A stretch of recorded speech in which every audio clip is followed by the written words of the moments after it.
இன்னைக்கு மகாநதி சீரியல்ல விஜயோட தாத்தா காவேரி கிட்ட சொல்லுவாரு, "நீ அம்முவுக்கு பெரிய உதவி பண்ணியிருக்கம்மா. இன்னைக்கு அம்மு சந்தோஷமா இருக்கான்னா, அதுக்கு நீதாம்மா காரணம். யாருமே செய்யாத ஒரு விஷயத்த நீ பண்ணியிருக்க. அவளுக்கு அம்மாவா இருந்து இன்னைக்கு மதர்ஸ் டே ப்ரோகிராம்ல கலந்துக்கிட்டது எங்களுக்கு அவ்வளோ ஒரு சந்தோஷம். அதுக்கு உனக்கு ஒரு மரியாதை குடுக்கணும். அதுக்கு தான் இத தாரோம். வாங்கிக்கோமா" அப்படின்னு சொல்லி சொன்னோனே, "ஏன் தாத்தா இவ்வளோ பெரிய விஷயமா அத பேசுறீங்க?" அப்படின்னு சொல்லுவா. அதுக்கு தாத்தா சொல்லுவாரு, "இல்லம்மா, கண்டிப்பா அதுக்கு உனக்கு மரியாதை பண்ணணும். இத வாங்கிக்கோமா" அப்படின்னு சொல்லி சொன்ன உடனே காவேரி சொல்லுவா, "அப்ப என்ன ஆசீர்வாதம் பண்ணுங்க. நான் வாங்குறேன்" அப்படின்னு சொல்லிட்டு கீழ கால்ல விழுந்து ஆசீர்வாதம் வாங்குவா. வாங்கிட்டு அந்த சாரிய வாங்கிக்கிடுவா. அப்புறம் அவங்க சித்தி கால்லயும் விழுந்து ஆசீர்வாதம் வாங்குவா. அவங்க சித்தி அவளுக்கு அப்படியே நெத்தியில குங்குமம் வச்சு விடுவாங்க. அதுக்கப்புறம் விஜய்க்கு அந்த சமயத்தில ஒரு ஃபோன் வரும். ஃபோன் வந்த உடனே அவன் சொல்லுவான், நான் இப்போ போயிட்டு ஒரு 1/2 மணி நேரத்தில வந்துருதேன். கொஞ்சம் அர்ஜென்ட்டா போக வேண்டியிருக்குன்னோனே, "காவேரி நானும் வரேன் சார்" அப்படின்னு சொல்லி அவ சொல்லுவா. "இல்ல மிஸ், நான் வந்துருவேன் இப்போ ஒரு 1/2 மணி நேரத்தில. உங்களுக்காக செல்வி அக்கா ஸ்பெஷலா ரோஸ் மில்க் போட்டுட்ருக்காங்க. நீங்க அத ஃபர்ஸ்ட்டு குடிங்க. குடிச்ச பிறகு உங்கள நான் நானே உங்கள உங்க வீட்ல கொண்டு ட்ராப் பண்ணிடுறேன்" அப்படின்னு சொல்லிட்டு அவன் கிளம்பிருவான். அதுக்கப்புறம் இவ சொல்லுவா, "குழந்தை, அதுவரைக்கும் நீங்க என் கூட தான் என் ரூம்ல இருக்கணும். சரியா?" அப்படின்னு சொல்லிட்டு காவேரிய அவ ரூமுக்கு கூட்டிட்டு போயிருவா. அதுக்கப்புறம் ஒவ்வொன்னா அந்த பொண்ணு அவ விளையாட்டு ஜாமானெல்லாம் காட்டிக்கிட்டே இருப்பா. அப்போ டிராயிங் பண்ணியிருந்தத எல்லாத்தையும் காட்டும்போது, ஒரே ஒரு பனானாக்கு மட்டும் ட்ரா பண்ணாம அப்படியே வச்சிருப்பா. "ஏன் இத பண்ணலன்னோனே?" "ஐயோ! நான் அத மறந்துட்டேனே. அந்த கபோர்டுல என்னோட ஸ்கெட்சு, பென்சில் எல்லாம் கிரையான்ஸ்லாம் இருக்கு. எனக்கு கொஞ்சம் அத எடுத்து தாரீங்களா? அது கொஞ்சம் உயரமா இருக்கும். என்னால எடுக்க முடியாது" அப்படின்னு அவ சொன்ன உடனே, "சரி, நான் எடுத்து தாரேன்" அப்படின்னு சொல்லிட்டு அத எடுத்து அவ குடுப்பா. குடுத்த பிறகு பார்த்தா அங்க ஒரு டைரி இருக்கும். உடனே, "சரி, இது விஜய் சார் டைரியாச்சே, நம்ம எடுத்து பார்ப்போம்" அப்படின்னு சொல்லிட்டு அத எடுத்து அப்படியே படிப்பா. அப்போ அவன் காவேரிய எந்த அளவுக்கு லவ் பண்ணியிருப்பான், அவள எங்க மீட் பண்ணா, என்னலாம் பண்ணுனா, அப்படி ஒவ்வொன்னையும் அதில எழுதுனத அப்படியே அவ வாசித்துக்கிட்டு இருப்பா. அப்ப சிரிச்சு வாசிச்சுட்டே இருக்கும்போதே குழந்தை சொல்லுவா, "மிஸ், அது எங்க அப்பாவோட கபோர்டு. அது யாரையுமே திறக்கவே விட மாட்டாங்க. நீங்க சீக்கிரம் அத பூட்டியிருந்தீங்களா?" அப்படின்னு சொல்லும்போது, சரி அம்மா, நான் பூட்டியிருந்தேன்" அப்படின்னு சொல்லிட்டு இருக்கும்போது, ஆக்சுவலா அந்த டைரிக்கு அடியில காவேரியும் விஜயும் கல்யாணம் முடிச்சப்போ எடுத்த ஃபோட்டோ இருக்கும். ஆனா அத அவ பார்த்துருக்க மாட்டா. அதுக்கப்புறம் அந்த டைரி அப்படியே வைப்பா. வச்ச பிறகு யோசிப்பா, "இன்ட்ரஸ்டிங்கா இருக்கே இந்த டைரி. அத நம்ம எப்படியாவது எடுத்துட்டு போயிருவோம்னு" சொல்லிட்டு அத பேக்குக்குள்ள எடுத்து வச்சு கொண்டு வந்துருவா. அப்புறம் விஜய் அப்படியே போம்போது அப்படியே கூட்டிட்டு கார்ல கொண்டு விட போவான். அப்போ விடும்போது அவன் கேட்பான், "அந்த புடவ உங்களுக்கு பிடிச்சிருக்கா?" அப்படின்னு சொல்லி கேட்பான். "ஏன், அந்த புடவ நீங்க தான் செலக்ட் பண்ணீங்களா?" அப்படின்னு சொல்லி அவ காவேரி கேட்பா. "அப்படின்னு சொல்ல முடியாது. நானு, அம்மு, சித்தி எல்லாரும் சேர்ந்து தான் வாங்குனோம்" அப்படின்னு சொன்ன உடனே அவ சிரிச்சுட்டு இருப்பா. "ஏன், யாருன்னு சொன்னா தான் நீங்க அது நல்லாயிருக்கா இல்லையான்னு சொல்லுவீங்களா?" அப்படின்னு சொல்லும்போது, "எனக்கு நல்லா இருக்கு சார், பிடிச்சிருக்கு" அப்படின்னு சொல்லி அதுக்கப்புறம் சொல்லுவா. அதுக்கப்புறம் சொல்லிட்டு, "எனக்கு ஒரு டவுட் உங்ககிட்ட ஒண்ணு கேட்கட்டுமா?" அப்படின்னு கேட்பா. "என்னது?" அப்படின்னு சொன்ன உடனே, "இப்படி உங்க ஒய்ஃப நீங்க உருகி உருகி நல்லா அப்படியே காதலிச்சிருக்கீங்க. அப்படி இருக்கும்போது திடீர்னு அவங்க இல்லாம போயிட்டாங்கல்ல, இறந்துட்டதுனால, நீங்க இன்னொரு பொண்ண அதே அளவுக்கு நீங்க லவ் பண்ணுவீங்களா?" அப்படின்னு கேட்கும்போது அவன் சொல்லுவான், நான் முன்னாடி ரொம்ப லவர் பாயா இருந்தேன். என் ஒய்ஃப மட்டும் தான் சுத்தி சுத்தி வந்துக்கிட்டே இருந்தேன். இப்ப என்ன நீங்க கேட்டீங்கன்னா, என்னால என் ஒய்ஃப் அளவுக்கு யாரையுமே என்னால லவ் பண்ண முடியாது. ஆனா இப்ப ஒரு குழந்தைக்கு அப்பா வேற ஆயிட்டேன்ல" அப்படி சொல்லி அவன் சொல்லும்போது, அவ கேட்பா, "அப்போ நீங்க உங்க அப்பாவா ஆனதுனால தான் வேற பொண்ண நீங்க இந்த அளவுக்கு லவ் பண்ண முடியாதுன்னு சொல்றீங்களா?" அப்படின்னு கேட்கும்போது, "அப்படி இல்லங்க. எந்த பொண்ணையுமே என்னால என் ஒய்ஃப் அளவுக்கு நெனச்சு கூட பார்க்கவே முடியாது" அப்படி சொன்ன உடனே இவ அப்படியே அமைதியா இருப்பா. அதுக்கப்புறம் வீட்ல எல்லாரும் சாப்பிட்டுட்டு இருப்பாங்க. நர்மதா, யமுனா, கங்கா எல்லாரும் சாப்பாடு வச்சுட்டு இருக்கும்போது, காவேரி அவங்க குடுத்த அந்த சாரிய எடுத்துட்டு நிப்பா. அப்போ அவங்க அம்மா சொல்லுவா, "நீ வருவேங்கிறதுக்காக ஈவினிங்லேருந்து ஒரு காஃபி கூட குடிக்காம இருந்தா. பாரு, நீ இப்போ இவ்வளோ லேட்டா வந்திருக்க. எங்கடி போன?" அப்படின்னு சொல்லி கேட்கும்போது, "இல்லம்மா, நான் வீட்டுக்கு தான் கிளம்பிக்கிட்டு இருந்தேன். அந்த நேரத்தில தாத்தா கூப்பிட்டுட்டாங்க, விஜயோட தாத்தா.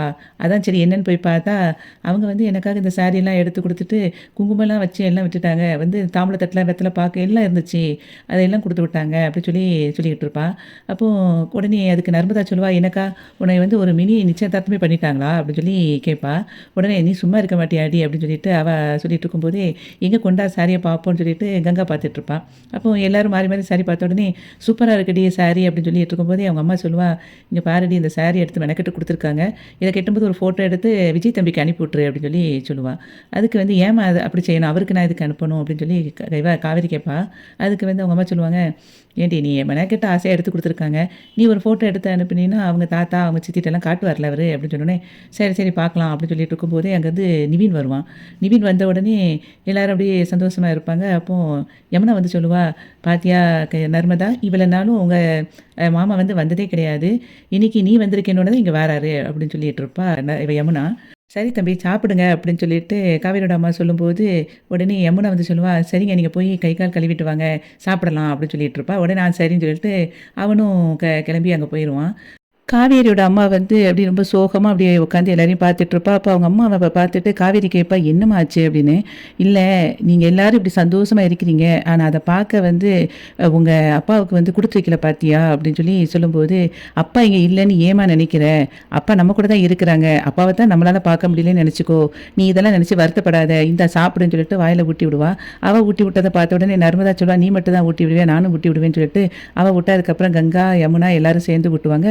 அந்த மாரி ஜாலியா இருப்பாங்க. அதுக்கப்புறம் வந்து காவேரி வந்து பெட்ரூம்ல கங்காவோட குழந்தைய வந்து அப்படியே தூங்க வச்சுட்ருப்பா. அப்ப கங்கா அங்கேருந்து வருவா. வந்துட்டு, "ஏதாவது தலைவலிக்கு டேப்லெட் வச்சிருக்கியா?" அப்படின்னு சொல்லி கேட்பா. "எதுக்கு உனக்கு தான் தலைவலிக்கு டேப்லெட் பிடிக்காதே, போட்டாலும் கேட்காதுன்னு தானே சொல்லுவ." அப்படின்னோனே, "இல்ல, தூங்கிட்டு இருக்கும்போது திடீர்னு ஏதாவது வந்துடுச்சுன்னா போட்டுக்கலாம்னு நினைக்கிறேன். கொஞ்சம் குடு." அப்படி சொல்லும்போது கபோர்ட திறந்து ஹேண்ட்பேக்ல இருந்து டேப்லெட் எடுத்து குடுப்பா. அப்போ கங்கா அத வாங்கிட்டு போயிருவா. போன பிறகு காவேரி அதுக்குள்ள டைரி இருக்கிறத பார்ப்பா. சரி, இப்போ யாருமே இல்லையே, இந்த டைரியில உள்ள இத உட்காந்து படிப்போம் அப்படின்னு சொல்லிட்டு எடுத்து படிக்கும்போது கங்கா திரும்ப வந்துருவா. உடனே இவ அத ஒளிச்சு வச்சுருவா. "என்னக்கா?" அப்படின்னு சொல்லி கேட்பா. "இல்ல, உன்கிட்ட ஒரு விஷயம் பேசணும்." அப்படின்னு சொல்லிட்டு, "என்ன விஷயம்?" அப்படின்னு சொல்லி கேட்பா. அதுக்கு கங்கா சொல்லுவா, "உன் கல்யாண விஷயம் தான். நீ எவ்வளோ நாள்டி கல்யாணம் முடிக்காம இப்படியே இருப்ப? உனக்கு வயசாயிட்டே போகுதுலடி. அம்மா அத நினைச்சு கவலைப்பட்டுட்டே இருக்காங்க. நீ இப்படி கல்யாணம் முடிக்காம இருந்தா அது என்ன அர்த்தம்?" அப்படின்னு சொல்லி கேட்கும்போது, காவேரி சொல்லுவா, "எனக்கு புரியுதுக்கா. நான் வந்து கல்யாணம் முடிக்கணுங்கிற ஐடியா ஃபர்ஸ்ட்டு இல்லாம தான் இருந்தேன். ஆனா இப்ப எனக்கு வந்து கல்யாணம் முடிக்கணுங்கிற எண்ணம் வந்துருச்சு. ஆனா இத யார கல்யாணம் முடிக்கணுங்கிறது தான் இருக்கு. அம்மா வந்து விஜய கல்யாணம் முடிக்க சொல்லிட்டு இருக்காங்க." அப்படின்னு சொல்லும்போது, அதுக்கு கங்கா சொல்லுவா, "அதுக்கு என்னடி? அவர் நல்லவர் தானே! பார்க்கறதுக்கும் நல்லா இருக்காரு. அப்ப ஏன் நீ முடிக்க மாட்டேங்கிற?" அப்படின்னு சொல்லி சொல்லும்போது, அதுக்கு அவ சொல்லுவா, "அங்க பாரு, அதுக்கான காரணத்த நான் ஏற்கனவே சொல்லிட்டேன். அவர் ஏற்கனவே கல்யாணம் முடிச்சவரு.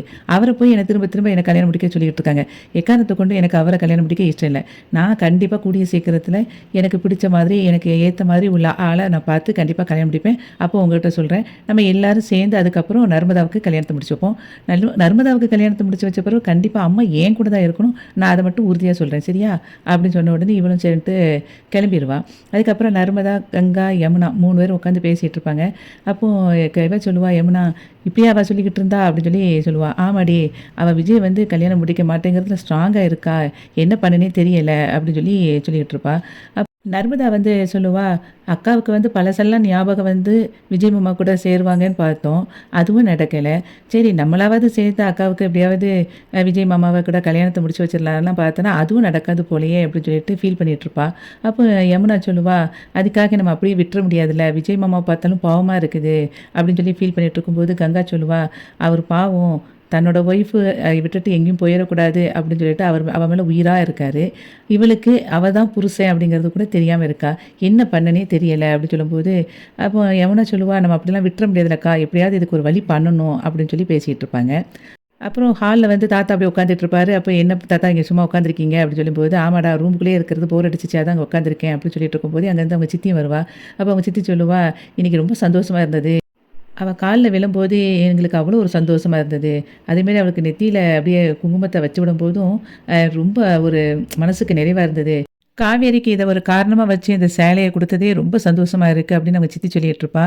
காவேரிக்கு எப்பதான் அந்த பழசெல்லாம் ஞாபகத்துக்கு வந்து 2 பேரும் சேருவாங்களோன்னு இருக்கு அப்படின்னு சொல்லி அவங்க சித்தி சொல்லும்போது, அவங்க தாத்தா சொல்லுவாரு, 5 வருஷமா எங்க இருந்தான்னே நமக்கு தெரியாம திடீர்னு வந்து சேர்ந்துருக்கா. அப்படி இருக்கும்போது, அவங்க 2 பேரும் கூடிய சீக்கிரத்தில சேர்ந்து நல்லபடியா புருஷன் பொண்டாட்டியா வாழ்வாங்க. அத நம்ம பார்க்கத்தான் போறோம் அப்படின்னு சொல்லி அவங்க தாத்தா சொல்லும்போது, விஜய் சொல்லுவான், "அந்த நம்பிக்கையில தான் இருக்கேன் தாத்தா." அப்படின்னு சொல்லிட்டு இருக்கும்போது, செக்யூரிட்டி வந்து அங்க இருந்துட்டு, சார், உங்கள பார்க்க யாரோ ஒருத்தர் வந்திருக்காரு. ஆனா யாருன்னு கேட்டா சொல்ல மாட்டேங்கிறாரு." அப்படின்னு சொல்லிட்டு இருக்கும்போது, "அப்படியா?" அப்படின்னு சொல்லி எட்டி பார்த்துட்டு இருப்போம். அதுக்குள்ள அங்கேருந்து பார்த்தா நிவின் வருவான். நிவின் உள்ள வந்த உடனே அதுக்கப்புறம் எல்லாரும் சேர்ந்து அப்படியே பேசிக்கிட்டே இருப்பாங்க. அப்போ நிவின் சொல்லுவான் எல்லார்ட்டயும், நமக்கு ஏதோ ஒண்ணு கெட்ட நேரமோ தெரியல. அதான் இந்த மாதிரி நமக்கு ஒரு சிச்சுவேஷன் அமைஞ்சு போச்சு. அத்தை ஃபோன் பண்ணி நீங்க உயிரோட இருக்கீங்கன்னு சொன்ன உடனே என்னால நம்பவே முடியல." அப்படின்னு சொல்லிட்டு இருக்கும்போது அப்படி சோகமா இருப்பான் விஜய். நீங்க கவலைப்படாதீங்க விஜய். நம்ம திரும்ப எல்லாரும் கண்டிப்பா உடனடியா சேர்ந்து இதே மாதிரி சந்தோஷமா நம்ம இருப்போம்." அப்படின்னு சொல்லிட்டு அவன், குழந்தை எங்க இருக்கா?" அப்படின்னு சொல்லி கேட்பான். அதுக்கு வந்து விஜய் சொல்லுவான், "அவ தூங்கிட்டு இருக்கா." அப்படின்னோனே, "வாங்க பார்க்கலாம்." அப்படின்னு சொல்லிட்டு போகும்போது குழந்தை தூங்கிட்டு இருப்பா.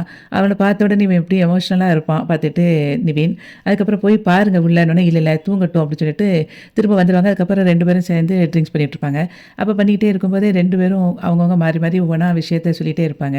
அப்ப காவேரி வந்து இல்லாம இருக்கிறத பத்தி விஜய் ரொம்ப ஃபீல் பண்ணி நிவின்ட்ட பேசுவான். அப்ப நிவின் சொல்லுவான், "நீங்க ரொம்ப வொரி பண்ணாதீங்க பிரதர். கண்டிப்பா நீங்க வந்து பழைய மாதிரி காவேரி கூட சேர்ந்து சந்தோஷமா வாழ்வீங்க."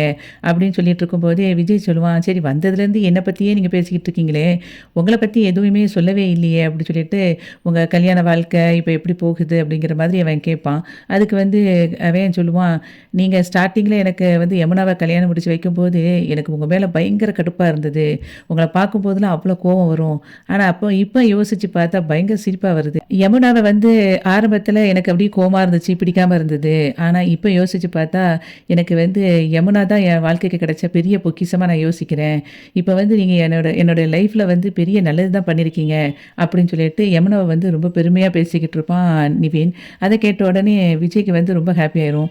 "பரவாயில்லையே! அப்ப இப்போ நீங்க வந்து சந்தோஷமா தான் இருக்கீங்க." அப்படின்னோனே, "ரொம்ப ஹாப்பியா இருக்கேன் இப்ப நானு." சொல்லி சொன்ன உடனே விஜய் சொல்லுவான், "கரெக்ட் பிரதர். அதாவது நம்ம வந்து யார விரும்புறோமோ அது முக்கியம் கிடையாது. ஆனா, நம்மள விரும்புறவங்க வந்து நம்ம கல்யாணம் கேட்டா நம்ம லைஃப் இன்னும் ஹாப்பியா இருக்கு. அதுதான் இப்போ உங்களுக்கு கிடைச்சிருக்கு." அப்படின்னு விஜய் சொல்லிட்டு இருப்பான்.